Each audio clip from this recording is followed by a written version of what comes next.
News, Glasgow. Let's cross to Canada now and speak to Lynn Adamson, who's co-chair of ClimateFast, a non-profit organisation dedicated to taking action on climate change. She also helped the protests that took place in Toronto on Saturday.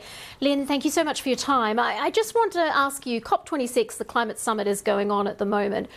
In terms of what Canada needs, what do you most want to see come out of that summit?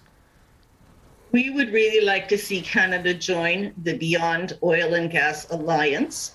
Quebec did sign on to that initiative, which is an end to oil and gas development. No more new funding or new approvals for new projects, just to stop.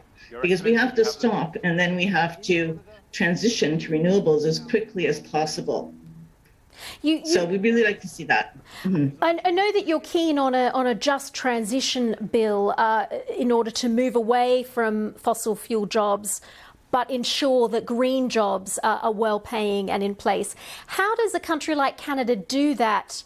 Because it's quite difficult to do that quickly. Yes, but we do have actually a worker organization that's already pioneering this. We just need to have more resources for the workers for the transition. We need training and we need a structured and managed transition. We know we can do it. There's lots of opportunities for developing renewables in Canada, and you can get as many as 3 times as many jobs in renewables as you get in oil and gas for the same investment.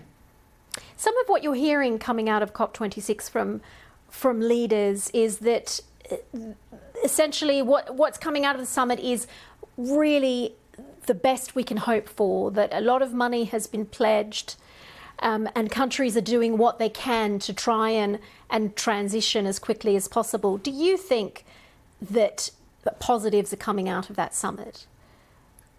We hear some encouraging signs, but I'm really not confident that we're going to see the kind of cuts we need. The Intergovernmental Panel on Climate Change says we have to cut 45% by 2030, and we haven't even started cutting. So, you know, this is a very, very fast transition, 7.6% per year, and our emissions are still as high as they ever have been. We haven't started cutting in Canada at all. We're one of the highest emitters in the world, but we have a government that says, you know, here's our ambition, and they put in an Accountability Act in the last session of Parliament.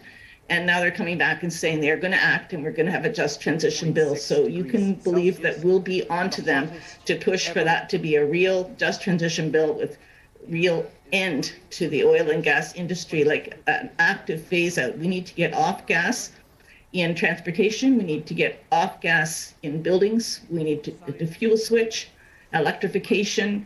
And, you know, it's got to happen fast. And that's our name, ClimateFast. We say we need action on climate fast. I know that some of the issues that you're concerned about and that people were rallying about today were Indigenous rights as well. What are some of the climate change impacts you're seeing in Canada? Perhaps one of the major impacts you're seeing as the globe warms?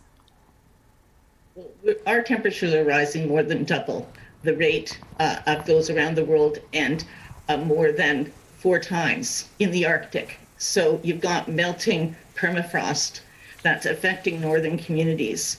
You know, there's a lot of effects. Agriculture, we had quite a drought. Our food prices are rising. So we had actually 600 people die in a heat dome in British Columbia, in Vancouver. Just this year, it was just such extreme heat. And it's not normally like that in Vancouver, so they don't all have air conditioning, and people died, hundreds of people died. So we have massive forest fires happening.